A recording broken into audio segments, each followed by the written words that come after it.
सुप्रभात बच्चों, मैं खुशबू शर्मा आज की ऑनलाइन क्लासेस में आपका स्वागत करती हूँ। बच्चों, आज हम पढ़ने वाले हैं हिंदी व्याकरण। हिंदी व्याकरण के अंतर्गत हम पढ़ेंगे संधि। संधि का भाग 2, जिसके अंतर्गत हम पढ़ने वाले हैं व्यंजन संधि। व्यंजन संधि व्यंजन के साथ स्वर या व्यंजन का मेल होने पर जो विकार या परिवर्तन हो उसे व्यंजन संधि कहते हैं। यहाँ पर बच्चों व्यंजन के साथ स्वर का मेल होगा या फिर व्यंजन का मेल होगा और इससे जो विकार या परिवर्तन उत्पन्न होगा उसे हम व्यंजन संधि कहेंगे। आइए कुछ उदाहरण देखते हैं व्यंजन संधि के। जगत जमा ईश, जगदीश। जगत शब्द के अंतिम वर्ण को हम देखेंगे, अंतिम ध्वनि त, जो कि एक व्यंजन है, और ईश शब्द की प्रथम ध्वनि स्वर है। यहाँ पे स्वर और व्यंजन का मेल हुआ और जिससे परिवर्तन हुआ और बन गया जगदीश। इसी तरह से भगवत जमा गीता। भगवत शब्द में अंतिम ध्वनि व्यंजन है और गीता शब्द की प्रथम ध्वनि व्यंजन है और दोनों के मेल से परिवर्तन हुआ और बन गया भगवत गीता। इसी तरह से उत जमा आचरण। उत शब्द में अंतिम ध्वनि व्यंजन है और आचरण शब्द की प्रथम ध्वनि स्वर है। यहाँ स्वर के साथ व्यंजन और स्वर का मेल हुआ और बन गया उच्चारण। इसी तरह से सम जमा तोष। सम शब्द में अंतिम ध्वनि व्यंजन है और तोष शब्द की प्रथम ध्वनि व्यंजन है और दोनों के मेल से बन गया संतोष। तो इस तरह से बच्चों ये कुछ व्यंजन संधि के उदाहरण थे जिसमें आपने देखा कहीं पर व्यंजन का व्यंजन के साथ मेल हुआ है और कहीं पर व्यंजन का स्वर के साथ मेल हुआ है। साथ ही साथ एक बात और ध्यान देने की है बच्चों, जगत, भगवत, उत, सम सभी शब्दों के अंत में हम देख रहे हैं एक चिन्ह लगा हुआ है। इसे हम कहते हैं हलंत। जब भी हम व्यंजन को स्वर रहित लिखते हैं तो इसके नीचे हलंत का चिन्ह लगाते हैं। आप सभी जानते हैं व्यंजन के उच्चारण के लिए हमें स्वर की आवश्यकता, स्वर की सहायता लेनी पड़ती है, किंतु जब हम व्यंजन को स्वर रहित लिखते हैं तो इसके नीचे हलंत का चिन्ह लगा देते हैं और यही व्यंजन संधि की पहचान भी है कि अधिकतर शब्दों में हमें यह हलंत लगा हुआ मिलता है। आगे बढ़ते हैं व्यंजन संधि के नियमों की ओर। वर्ग के प्रथम वर्ण का तृतीय वर्ण में परिवर्तन। आप सभी जानते हैं बच्चों, हमने अपनी वर्णमाला को वर्गों में विभक्त किया है, तो यहाँ पर पहला नियम जो है उसके अंतर्गत वर्ग के प्रथम वर्ण का तृतीय वर्ण में परिवर्तन होता है। अब यह परिवर्तन किस दशा में होता है, किस स्थिति में होता है, ये हम नियम के माध्यम से देखते हैं। यदि क, च, ट, त, प के पश्चात किसी भी वर्ग का तीसरा या चौथा वर्ण अथवा कोई स्वर आए तो उसके स्थान पर अपने ही वर्ग का तीसरा वर्ण हो जाता है। अर्थात किसी भी वर्ग के प्रथम वर्ण के पश्चात किसी अन्य वर्ग का तीसरा चौथा वर्ण आता है या फिर कोई स्वर आता है तो उसके स्थान पर अपने ही वर्ग का तीसरा वर्ण हो जाता है। किस तरह से, यह हम उदाहरण के माध्यम से देखेंगे। क के स्थान पर ग। क अपने वर्ग का प्रथम वर्ण है और उसी वर्ग का तृतीय वर्ण है ग, तो यहाँ पर हम देखेंगे क का परिवर्तन ग में हुआ है। दिक् जमा दर्शन, दिग्दर्शन। वाक जमा ईश। यहाँ देखेंगे हम वाक में क के पश्चात एक स्वर आया है ई और ये परिवर्तित हो गया अपने ही वर्ग के तृतीय वर्ण में और बन गया वागीश। च के स्थान पर ज। च वर्ग का तृतीय वर्ण है बच्चों ज। अच जमा अंत। अच शब्द में अपने वर्ग का च प्रथम वर्ण है, उसका मेल हुआ स्वर के साथ, स्वर अम के साथ और बन गया अजंत। उसी के साथ साथ एक और उदाहरण है अच जमा आदि। यहाँ पर भी च का मेल हुआ स्वर के साथ और बन गया ज, आजादी। आगे कुछ और उदाहरण देखेंगे बच्चों।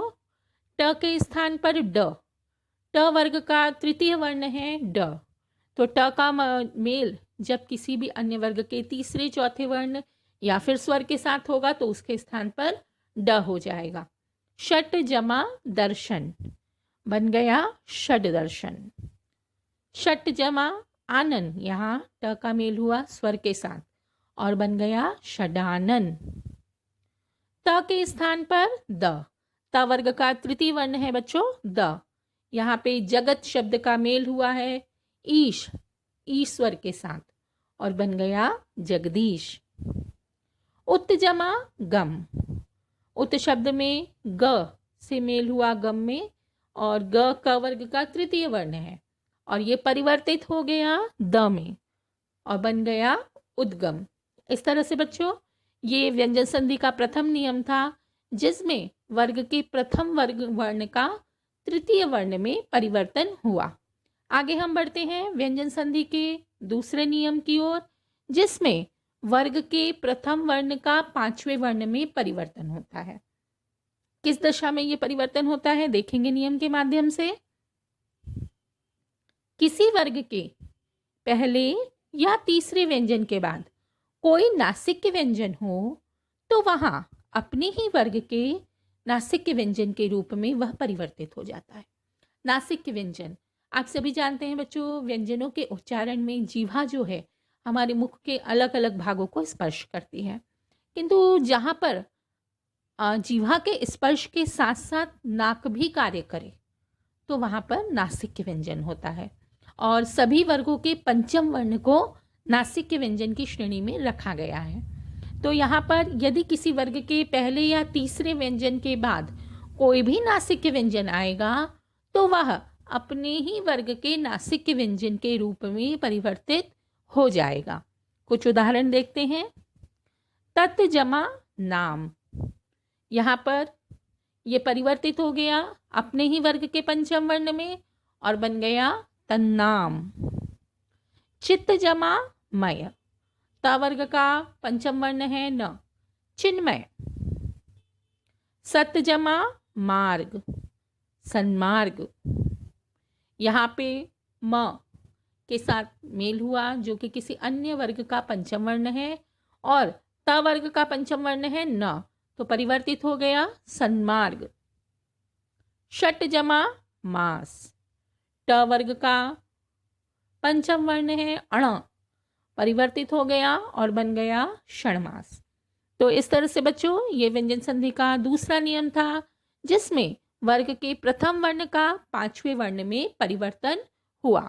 आगे हम बढ़ते हैं व्यंजन संधि के तीसरे नियम की ओर जो कि है त वर्ग से संबंधित नियम। देखेंगे बच्चों, यदि त व्यंजन के पश्चात च छ आता है तो वहां पर च हो जाता है और यदि त व्यंजन के पश्चात ज झ आए तो ज हो जाता है। ट ठ आता है तो ट हो जाता है। अंगा अण आता है तो अंगा हो जाता है। श होने पर आधा च छ हो जाता है और ह होने पर आधा द और ध हो जाता है।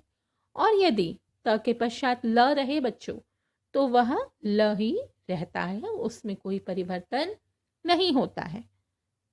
उदाहरण के माध्यम से समझेंगे। उत जमा चरित, यहाँ देखेंगे त व्यंजन के पश्चात च आ रहा है तो हमने पढ़ा ही है कि यदि च छ आने पर वहां पर च हो जाएगा। ध्यान देंगे बच्चों, च के नीचे हलंत लगा है अर्थात च जो है वो स्वर रहित रहेगा तो हो गया उच्चरित। इसी तरह से उत जमा छिन्न, यहाँ पे छ आया है त के व्यंजन के पश्चात और परिवर्तित हो जाएगा च में और बन गया उच्छिन्न। उत जमा ज्वल, यदि ज और झ आने पर ज रह जाता है तो बन गया उज्ज्वल। सत जमा शास्त्र, सच्छास्त्र, हमने पढ़ा था कि श आने पर वह आधा च और छ में परिवर्तित हो जाएगा तो बन गया सच्छास्त्र। पत जमा हति, यदि त के पश्चात ह आता है तो वो आधा ध में परिवर्तित हो जाता है, तो बन गया पद्धति। इस तरह से बच्चों ये व्यंजन संधि का तीसरा नियम था जो कि त वर्ग से संबंधित था। अब हम बढ़ते हैं व्यंजन संधि के चौथे नियम की ओर, जो कि है छ संबंधी नियम। इस नियम के अंतर्गत बच्चों यदि किसी भी स्वर के पश्चात छ वर्ण आता है तो उससे पहले च वर्ण जुड़ जाता है। यदि किसी भी स्वर के पश्चात हमें छ वर्ण दिखाई दे तो वह च में वहां पर जुड़ जाएगा उससे पहले।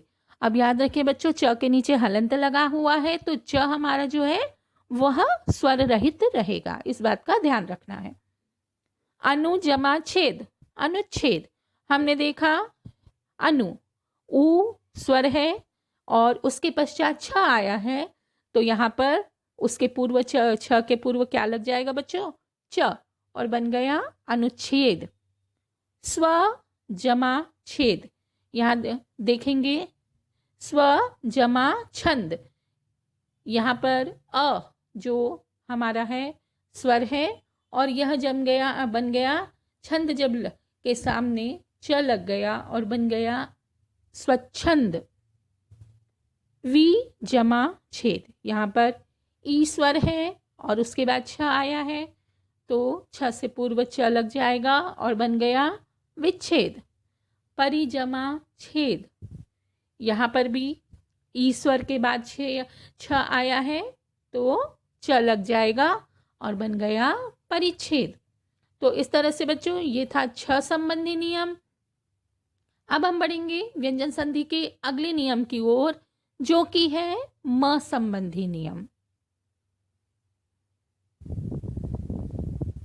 यदि म के पश्चात किसी भी वर्ग का व्यंजन आए, यदि म के पश्चात किसी भी वर्ग का व्यंजन आए तो अनुस्वार के रूप में उसी वर्ग का नासिक व्यंजन बन जाता है। अर्थात जो नासिक व्यंजन बनेगा बच्चों वो किस रूप में लगेगा? अनुस्वार के रूप में।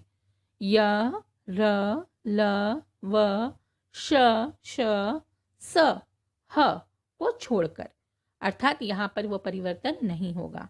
इनमें वर्ण विच्छेद करते समय सम उपसर्ग रहेगा। आइए हम उदाहरणों के माध्यम से देखते हैं। अहम जमा कार, अहंकार। यहाँ देखेंगे आपने किसी भी वर्ग का व्यंजन आने पर वह अनुस्वार के रूप में उसी वर्ग का नासिक व्यंजन बन गया है। सम जमा रचना, संरचना। सम जमा तान, संतान। सम जमा हार, संहार। तो इस तरह से ये था म संबंधी नियम बच्चों। अब हम बढ़ेंगे अगले नियम की ओर, जो कि है न के स्थान पर अण का होना। ये किस दशा में होता है बच्चों? देखेंगे। यदि री, र एवं श के पश्चात न व्यंजन आए तो उसके स्थान पर अण हो जाता है। तो यहाँ पर यदि री, र एवं श आता है तो और उसके पश्चात न व्यंजन आ जाए तो न के स्थान पर हम क्या लिखेंगे बच्चों? अण। देखेंगे उदाहरण के माध्यम से। परिजमा मान, यहाँ देखेंगे र आया है और साथ ही साथ में न व्यंजन भी आया है और न व्यंजन परिवर्तित हो गया अण में और बन गया परिमाण। हर जमा न, हरण। त्रिश जमा ना, तृष्णा। तो इस तरह से यहाँ हमने देखा इस नियम में न के स्थान पर अण हो गया है। आगे बढ़ेंगे हम अगले नियम की ओर, जिसमें स का श हो जाएगा। यह किस दशा में होगा बच्चों? यहाँ देखेंगे हम। यदि स व्यंजन के पूर्व आ के अतिरिक्त कोई भी स्वर आए तो वहां स का श हो जाता है। अर्थात स व्यंजन के पूर्व पहले आ को छोड़कर कोई भी अन्य स्वर आता है बच्चों तो वहाँ स का श हो जाता है। किस तरह से देखेंगे? सु जमा सुप्ति, यहाँ देखेंगे स व्यंजन के पूर्व उ स्वर आया है जो कि परिवर्तित हो गया श में और बन गया सुषुप्ति। वी जमा सम विषम, नी जमा सेध निषेध, नी जमा सिद्ध निषिद्ध। इस तरह से बच्चों ये था व्यंजन संधि का नियम जिसमें स का श हो जाता है। इस तरह से बच्चों आज आपने पढ़ा व्यंजन संधि। मुझे आशा है कि आपको व्यंजन संधि के सभी नियम समझ में आए होंगे। इसी के साथ हमारा आज का वीडियो यहीं समाप्त होता है। धन्यवाद।